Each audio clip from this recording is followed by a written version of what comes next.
రైతు బంధుపై రచ్చ అయితే క్రియేట్ అవుతోంది. యాక్చువల్లీ రైతు బంధు కోసం వెయిట్ చేస్తున్న రైతులు చాలా మంది ఉన్నారు. ఒక రకంగా చెప్పాలంటే లక్షల్లో ఉన్నారని కూడా చెప్పొచ్చు. ఎందుకంటే ఇప్పటి వరకు రైతుల ఖాతాల్లో డబ్బు పడింది ఎన్ని ఎకరాల వాళ్ళకి అంటే కేవలం 2 ఎకరాలు ఉన్న వాళ్లకు మాత్రమే రైతు బంధు పడింది. కానీ గవర్నమెంట్ మరి ఇంకెందుకు వేయట్లేదు? ఖజానాలో డబ్బులు లేవని వేయట్లేదా, లేకపోతే ఇంకేంటి రీజన్స్ అనేవి పక్కన పెడితే నిన్న మంత్రి కోమటిరెడ్డి వెంకటరెడ్డి మాత్రం మీడియాతో మాట్లాడుతూ రైతు బంధు రాలేదు అని ఎవరైతే అంటారో వాళ్ళని చెప్పుతో కొట్టండి అన్నటువంటి కామెంట్ చేశారు. ఇది చాలా వైరల్ అయింది. చాలా మంది రైతులు కూడా ఆగ్రహం వ్యక్తం చేశారు అనేది ఒక వార్త. దీనికి కౌంటర్గా ఈరోజు మాజీ మంత్రి కేటీఆర్ ఆయన మాట్లాడుతూ ఒకవేళ కాంగ్రెస్ పార్టీ ఏవైతే హామీలు ఇచ్చిందో అవి నెరవేర్చకపోతే బట్టల ఊడదీసి తిప్పాలి వాళ్ళను రోడ్డు పైన అన్నటువంటి వ్యాఖ్య చేశారు. ఇప్పుడు మాటల యుద్ధం మంత్రి అండ్ మాజీ మంత్రి మధ్య నడుస్తున్న పరిస్థితి. ఇన్పుట్ ఎడిటర్ సంజయ్ జాన్ అవుతున్నారు. సంజయ్, ఏంటిది? ఇద్దరు మాట అనుకుంటున్నారు. ఏంటి పరిస్థితి? ఒకళ్ళేమో రాలేదు అంటే చెప్పుతో కొట్టండి అని ఒకళ్ళు అంటారు. ఒకళ్ళేమో మీరు ఇచ్చినవన్నీ 420 హామీలు మీరు ఏవి నెరవేర్చట్లేదు, ప్రశ్నిస్తేనేమే మమ్మల్ని అంటున్నారు. సో వీళ్ళు కాంగ్రెస్ నాయకులు ఎవరైనా కనిపిస్తే వాళ్ళను బట్టలు ఊడదీసి తిప్పాలి అన్నటువంటి మాట మాట్లాడారు. ఏంటిది స్వామి? ఒకటి, అధికార పక్షం పైన ప్రతిపక్షం పైన అధికార పక్షం చేస్తున్నటువంటి ఆరోపణలతోటి రైతాంగం పైన తీవ్ర భారం మీన్స్ ఏంటంటే వీళ్ళు ఎప్పుడే కానీ ప్రతిపక్షాలు ప్రశ్నిస్తుంటుంది, అధికార పక్షము పని చేయించాలి. ఎలాంటి హామీలు ఇచ్చిరో ఆ పనులని నెరవేరాలి. రైతులకు ఇచ్చినటువంటి హామీలను ఎప్పటికప్పుడు నెరవేర్చాలనే ఉద్దేశంతో ప్రతిపక్షాలు ప్రతిరోజు ప్రతి సందర్భంలో ప్రభుత్వాన్ని హెచ్చరిస్తూనే ఉంటుంది. ఇది ప్రతిపక్షం పని. అధికార పక్షం ఉన్నటువంటి వీళ్ళు ఇచ్చినటువంటి 6 గ్యారెంటీలు కావచ్చు, రైతులకు ఇచ్చినటువంటి హామీలు కావచ్చు, రకరకాల హామీలని ప్రభుత్వం చేయాలి, ప్రభుత్వం చిత్తశుద్ధితో పని చేయాలి అనేసి ప్రతిపక్షం ఆరోపిస్తున్న అది ప్రతిపక్షం వాళ్ళని ఎప్పుడు నెట్టుతూనే ఉండే సందర్భాలు అయితే ఇది జరుగుతున్నటువంటి క్రమం. ఇప్పుడు ఏంటంటే అధికార పక్షంలో ఉన్నటువంటి స్వయాన మంత్రులు అంటే స్థాయి మించి కూడా మాట్లాడే పరిస్థితి చాలా స్పష్టంగా కనిపిస్తుంది. గతంలో వ్యవసాయ శాఖ మంత్రిగా ఉన్నటువంటి తుమ్మల నాగేశ్వరరావు ఆల్రెడీ 1 ఎకరం నుంచి 2 ఎకరాలకు రైతు బంధుకు సంబంధించినటువంటి డబ్బులు పడ్డాయి, 2 నుంచి 5 ఎకరాల లోపల డబ్బులు పడతాయి. ఈ నెల చివరి వరకు మొత్తం రైతు బంధు టోటల్గా అందరి ఉన్నటువంటి తెలంగాణ రైతాంగం 70 లక్షల రైతు అకౌంట్లలో నేరుగా రైతు బంధుకు సంబంధించినటువంటి డబ్బులు పడతాయని వ్యవసాయ శాఖ మంత్రిగా ఉన్నటువంటి తుమ్మల నాగేశ్వరరావు గారు మాట్లాడతారు. అదేవిధంగా ఇప్పుడు ఉన్నటువంటి కోమటిరెడ్డి వెంకరెడ్డి మంత్రిగా ఉన్నటువంటి కోమటిరెడ్డి వెంకరెడ్డి స్థాయి మించి మీన్స్ ఏంటంటే ఎవరైతే రైతు అకౌంట్లలో రైతు బంధు డబ్బు పడలేదో వాళ్ళని చెప్పుతోటి కొట్టాలి అనేసి ఇంత ఘోరమైన పదజాలాలు వాడడం వల్ల కొంత ప్రతిపక్షాలకు కావచ్చు, రైతు సంఘాలకు కావచ్చు, రైతాంగానికి కావచ్చు, ఎవరికైనా కూడా దీనిపైన కొంత తీవ్ర ఆందోళన వ్యక్తం చేసినటువంటి పరిస్థితి అయితే చాలా స్పష్టంగా కనిపిస్తుంది. ఈరోజు తెలంగాణ రాష్ట్ర వ్యాప్తంగా ఉన్నటువంటి కొంతమంది రైతాంగాలు కూడా దీనిపైన కొంత సమీక్ష మీన్స్ ఏంటంటే ఒక మంత్రి స్థాయిలో ఉన్న వ్యక్తి చెప్పుతోటి కొట్టడం ఏంది, చెప్పుతోటి కొట్టించడం ఏంది ఇలాంటి పదజాలాలు అంటే డబ్బులు లేక ఇట్లాంటి మాటలు మాట్లాడుతున్నారా, లేదంటే కట్ ఆఫ్ ఏమన్నా పెట్టుకోవడానికని ఇదంతా కూడా అంటే కొంత తాత్సారం చేస్తున్నారా, దాన్ని డ్రాగ్ ఆన్ చేస్తున్నారా? ఇవన్నీ కూడా క్వశ్చన్స్ రైజ్ అవుతున్నాయి. కానీ వీళ్ళు వచ్చి ఆల్మోస్ట్ 60 days అయిపోతుంది, కానీ ఇప్పటికీ రైతు బంధు పడలేదు. మేము రాగానే రుణమాఫీ చేస్తాం, రైతు బంధు ఏదైతే ఉందో రైతు భరోసా కల్పిస్తాం, అంటే పెంచిన అమౌంట్ వేస్తాం, ఇవన్నీ ప్రామిసెస్ చేశారు. కానీ అవి నెరవేరకపోగా చాలా మెల్లిగా డబ్బులు వేస్తున్నారు. రైతులందరూ పాపం ఎదురు చూస్తున్నారు డబ్బుల కోసం. ఒకటి సౌమ్య, ఇక్కడ ఒక స్పష్టంగా ఆల్రెడీ ఎవరైతే ముఖ్యమంత్రిగా ప్రమాణ స్వీకారం చేసినటువంటి రేవంత్ రెడ్డి గతంలో కొన్ని కామెంట్లు కూడా చేయడం జరిగింది. ఇక్కడ ఖజానా ఖాళీ 77 లక్షల కోట్ల రూపాయల అప్పుగా ఉంది, మేము ఇక్కడ లంక బిందెలు ఉంటాయనుకున్నాం కానీ ఇక్కడ ఇత్తడి బిందెలు కూడా లేవు, మట్టి దిమ్మెలు కనిపిస్తున్నాయి అనేసి కామెంట్ చేశాడందో ఇది ఒక ఆందోళనకరమైన అంశంగా మనం చెప్పుకోవచ్చు. ఎందుకంటే తెలంగాణ ఏర్పడి 10 సంవత్సరాలు అయిపోయిన తర్వాత మూడోసారి ముఖ్యమంత్రిగా అంటే 2 సార్లు కేసీఆర్, మూడోసారిగా ముఖ్యమంత్రి రేవంత్ రెడ్డి ప్రమాణ స్వీకారం చేసిన తర్వాత ముఖ్యమంత్రిగా ఆయన స్థాయిలో ఉండేసేసి కొన్ని కామెంట్లు చేయడం కొంత రాష్ట్ర ఖజానాలో కావచ్చు, రాష్ట్ర ఆర్థిక పరిస్థితులపైన కొంత ఆందోళన కలిగించే పరిస్థితి అయితే చాలా స్పష్టంగా కనిపిస్తుంది. ఒకటి. రెండవది ఏంటంటే ఈ రుణమాఫీకి సంబంధించింది కావచ్చు, రైతు బంధుకు సంబంధించినటువంటి, రైతులకు సంబంధించినటువంటి గిట్టుబాటు ధర కావచ్చు, రైతులకు సంబంధించినటువంటి అంటే 500 బోనస్ అనే అంశం కావచ్చు, ఇవన్నీ రైతుకు సంబంధించినటువంటి అంశాలు, ఇవన్నీ రైతు చుట్టూ తిరుగుతున్నటువంటి అంశాలు. ఒకటి 500 బోనస్ కావచ్చు, రైతు బంధు కావచ్చు, రైతు రుణమాఫీ కావచ్చు, రైతులకు ఉన్నటువంటి సబ్సిడీ ఎరువులు కావచ్చు, ఇది రాష్ట్ర ఆర్థిక పరిస్థితి పైన, రాష్ట్ర ఖజానా పైన తీవ్ర ప్రభావం చూపుతుంది అనేసి రాష్ట్ర ప్రభుత్వం యోచిస్తున్నటువంటి అంశం. కాకపోతే గతంలో ఎన్నికల సమయంలో ఇచ్చినటువంటి ఈ సూపర్ 6కి సంబంధించినటువంటి 6 గ్యారెంటీలకు సంబంధించింది ముఖ్యంగా రైతులకే ఎక్కువ అంశాలు ఉన్నాయి, పొందుపరిచారు. కాబట్టి రైతులకు సంబంధించిన అంశాలే మేము మాట్లాడతాం అనేసి ప్రతిపక్షం బీఆర్ఎస్ ఉన్నటువంటి మాజీ మంత్రి కేటీఆర్ దీనిపైన ఘాటైన పదజాలాలు చేశారు. కరీంనగర్లో ఆయన మాట్లాడుతూ నిన్న మాట్లాడినటువంటి మంత్రి కోమటిరెడ్డి వెంకరెడ్డి వ్యాఖ్యలను తీవ్రంగా ఖండించారు. ఎవరైతే డబ్బులు పడలేదో చెప్పుతో కొడతారని చెప్పిన మంత్రినే నేరుగా బట్టలిప్పి, కాంగ్రెస్ సంబంధించినటువంటి నాయకులు కావచ్చు, మంత్రులు కావచ్చు, నేరుగా వాళ్ళని బట్టలిప్పి చేసి ఊడదీయాలనేసి మాజీ మంత్రి ఉన్నటువంటి కేటీ రామారావు దీనిపైన ఘాటైన విమర్శ చేశారు. నిజంగా ప్రతిపక్షం పైన, అధికార పక్షం పైన ఇలాంటి విమర్శలతోటి రాష్ట్ర రైతాంగానికి ఉపయోగం ఏంటి అనేది రైతులు ప్రశ్నిస్తున్నటువంటి అంశం అయితే చాలా స్పష్టంగా కనిపిస్తుంది.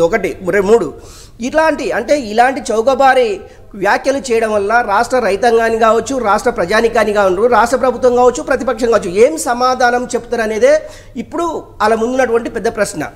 ఎందుకు రైతు బంధు ఎందుకు లేట్ అవుతుంది అనేది మనం కొంత విశ్లేషించుకుంటే, ఆల్ ఆఫ్ సడన్గా 70 లక్షల మందికి సంబంధించింది ఇప్పుడు సుమారు 32,000 కోట్ల, అది 7,000 కోట్ల రూపాయలు ఇప్పుడు అవసరము. రుణమాఫీకి సంబంధించింది అయితేనేమో 32,000 కోట్ల అవసరము.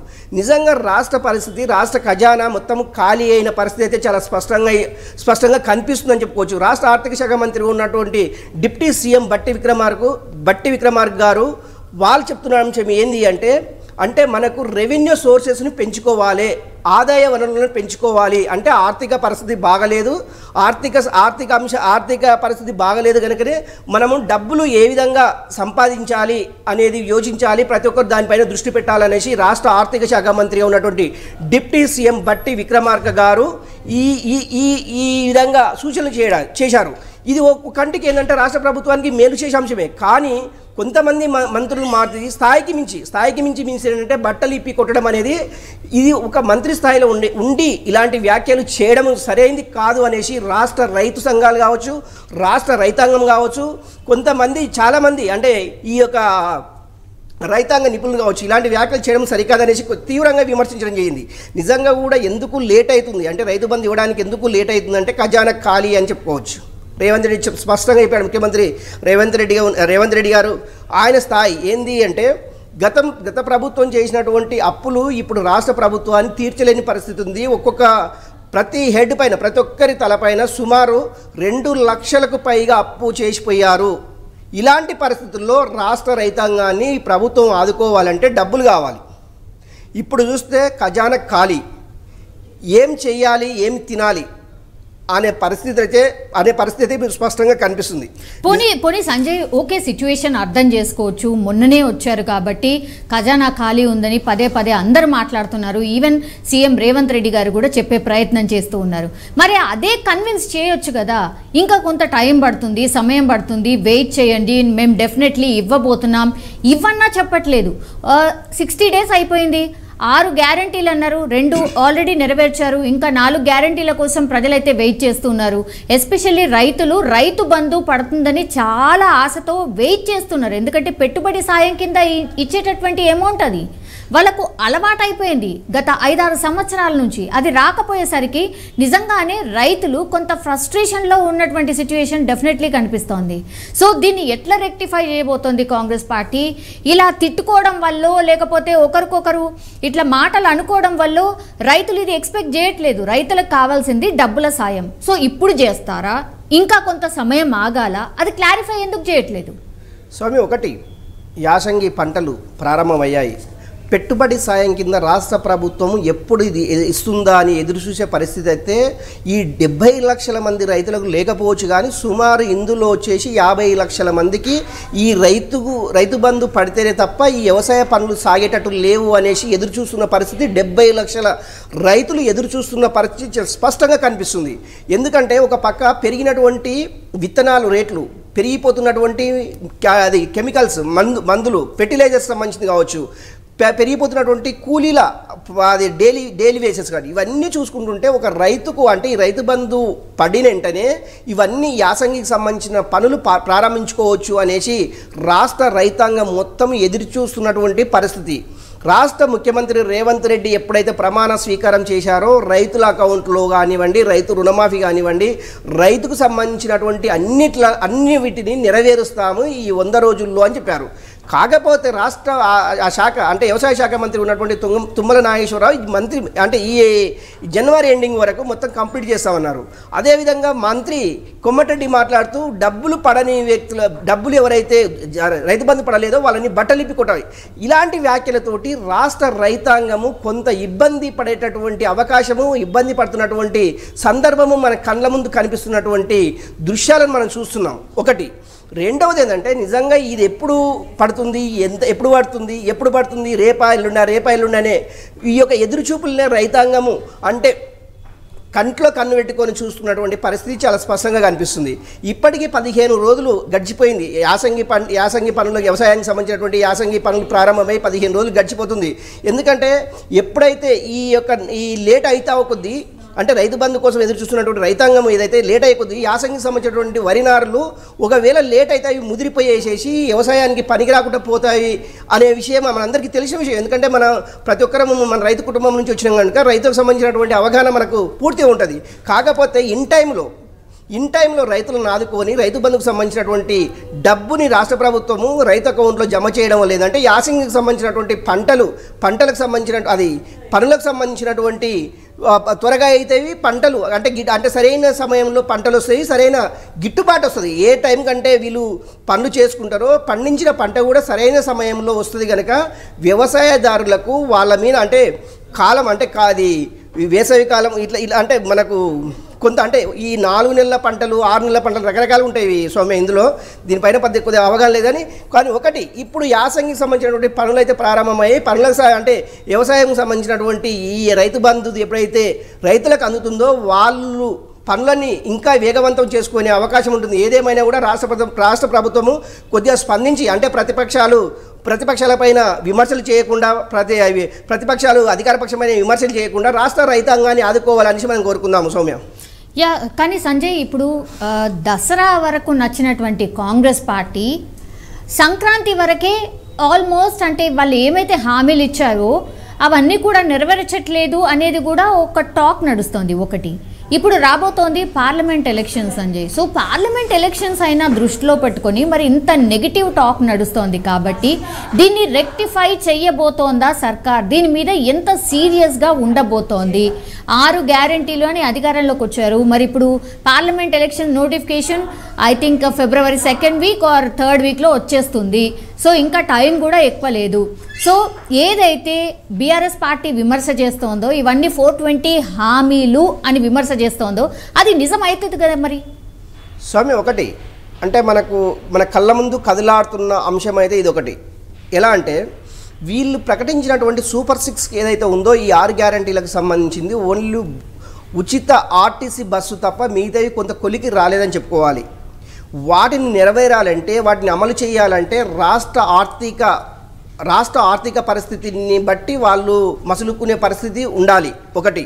రెండవది ఏంటంటే ఈ 100 రోజుల్లో ఈ సూపర్ 6 ఈ 6 గ్యారంటీలను అమలు చేస్తామని ముఖ్యమంత్రి రేవంత్ రెడ్డి ప్రకటించారు. రాష్ట్ర మంత్రివర్గం కూడా దీనిపైన ఏకదాటిగా దీనిపైన 100 రోజుల్లో రాష్ట్ర ప్రభుత్వము ప్రకటించినటువంటి సూపర్ అంటే 6 గ్యారంటీలకు సంబంధించింది అమలు చేసి తీరుతాము అనేసి ముఖ్యమంత్రి స్వయంగా చెప్పాడు.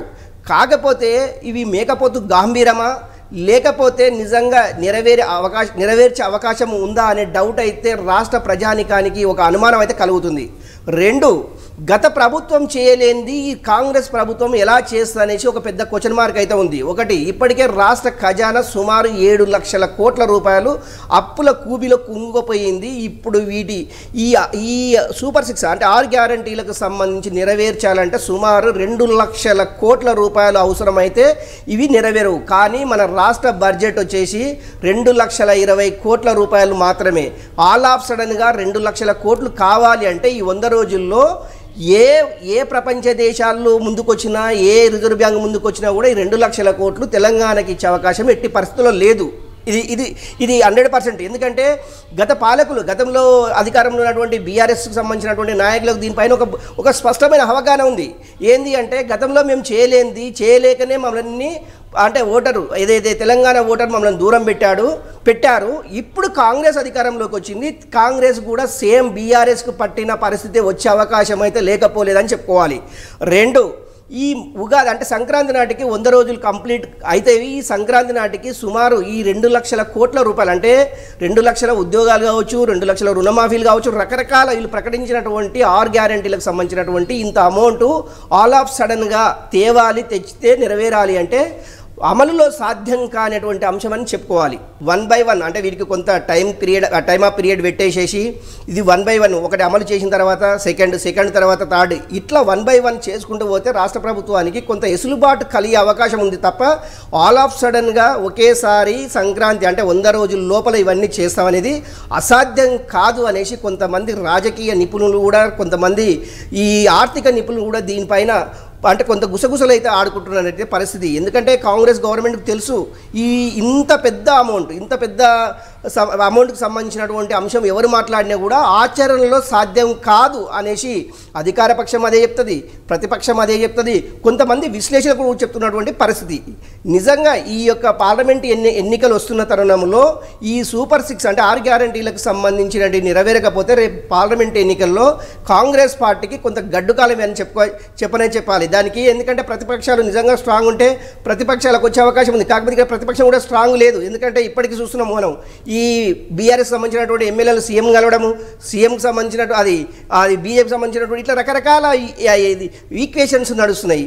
ఇలాంటి పరిస్థితుల్లో అధికార పక్షము ప్రతిపక్షము ఒకటి, అధికార పక్షము సక్సెస్ కావాలి అంటే ఇచ్చిన హామీలను నెరవేరాలి, ప్రతిపక్షము సక్సెస్ కావాలి అంటే అధికార పక్షం పైన ఎప్పటికప్పుడు ఎత్తి చూపుతున్నటువంటి పరిస్థితి ఉండాలి. ఏదేమైనా కూడా రాష్ట్ర రైతాంగానికి సంబంధించినటువంటి రైతు బంధు కావచ్చు, రుణమాఫీ కావచ్చు, ఇచ్చిన ఇన్ టైంలో వాళ్ళు సక్సెస్ చేస్తే రేపు పార్లమెంటు ఎన్నికల్లో అవకాశం ఉంటుంది తప్ప రేపు ప్రజలు తిరగబడే అవకాశం లేకపోలేదనేసి గతంలో మాజీ మంత్రి కేటీ రామారావు గారు కూడా దీనిపైన చాలా స్పష్టంగా ఆయన ఒక మీడియా ముందే మాట్లాడడం జరిగింది. Soumya, yes, all right, thank you Sanjay. మొత్తం మీద అది రైతు బంధుపై మాత్రం రచ్చ జరుగుతోంది అనుకోవచ్చు. ఎందుకంటే ఎన్కౌంటర్ అన్నటువంటి సిచ్యువేషన్ అయితే కనిపిస్తోంది. కాసేపటి క్రితమే కేటీఆర్ మాట్లాడారు. ఆయన ఏమన్నారో ఒకసారి చూద్దాం. ఇవాళ నేను రాష్ట్రంలో ఉన్న 70 లక్షల మంది రైతులను అడుగుతున్నా, ఎవరెవరికైతే రైతు బంధు పడలేదో వాళ్ళని ఆలోచించమని అడుగుతున్నా. వీళ్ళని ఏ చెప్పుతోని కొట్టాలి, రైతు బంధు ఏ వాళ్ళని ఆలోచించమని అడుగుతున్నా. చెప్పుతోని కొడతారా, ఓటుతోని కొడతారా, మీ ఇష్టం. చెప్పుతోని కొడతారా, ఓటుతోని కొడతారా, ఈ ప్రభుత్వాన్ని మీ ఇష్టం. కేసీఆర్ ఉన్నప్పుడు వారం రోజులు వేసిండెట్లా, వీళ్ళకు 2-3 నెలలైనా ఎందుకు వేయలేదు ఆలోచించమని చెప్పి నేను కోరుతున్నా. రైతులు ఆల్రెడీ మంట మీద ఉన్నారు. క్వింటాల్కి 500 బోనస్ అన్నాడు, ఇచ్చిండా?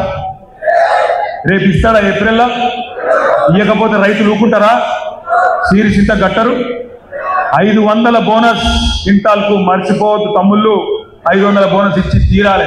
ఇవ్వకపోతే వాళ్ళ తరఫున మనమే గర్జించాలి, మనమే యాడ్ చేయాలి.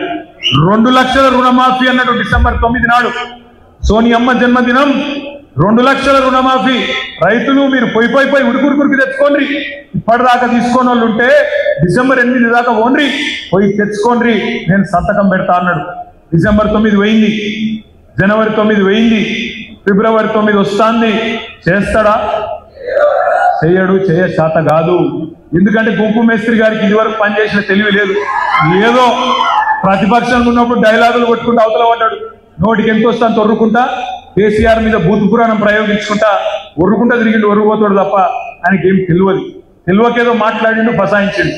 ఇక కింద మీద పడతాడు. అందుకే నేను అంటున్నా 2 లక్షల రుణమాఫీ చెయ్యనందుకు, రైతు భరోసా చాలు చేయనందుకు, రైతు భరోసా చాలు చేయకపోగా ఉన్న రైతు బంధు వేయనందుకు, తెలంగాణ రైతన్నలు రైతు బంధు అడిగితే చెప్పుతోని కొట్టమన్నందుకు రేపు ఓటుతో కొడతారు కరీంనగర్ లోక్సభలో కూడా కాంగ్రెస్ పార్టీని అనే మాట నేను మీకు విజ్ఞప్తి చేస్తా అందుకే నేను మీకు అనేది, ఈ ప్రభుత్వం 45 రోజులలోనే చాలా మందిని శత్రువులను చేసుకున్నది. రైతు బంధుపై మాత్రం మాటల యుద్ధం నడుస్తోంది. కానీ రైతులు కోరుతుంది ఒకటే, రైతు బంధు ఎప్పుడు వస్తుంది, రైతు బంధు మా అకౌంట్లో ఎప్పుడు పడతాయి, మా అమౌంట్ మాకు ఇస్తే చాలు, మీ రాజకీయాలతోనే మాకు ఎట్లాంటి సంబంధం లేదు, జస్ట్ మేము పంటలు పండించుకునే వాళ్ళం, రైతులం, మమ్మల్ని చిన్న చూపు అయితే చూడకండి, ప్రభుత్వం ఏదైతే ప్రామిస్ చేసిందో రైతు బంధుకు సంబంధించి ఆ అమౌంట్ మాకు ఇస్తే చాలు, కానీ అట్లీస్ట్ ఆ అమౌంట్ ఎప్పటిలోపు ఇస్తారు అనే క్లారిటీ అయినా ఇవ్వండి అన్న రిక్వెస్ట్ మాత్రం రైతుల నుంచి వినిపిస్తోంది. మరి దీనిపైన ప్రభుత్వం ఏమైనా స్పందిస్తుందా లేదా? We should wait and say.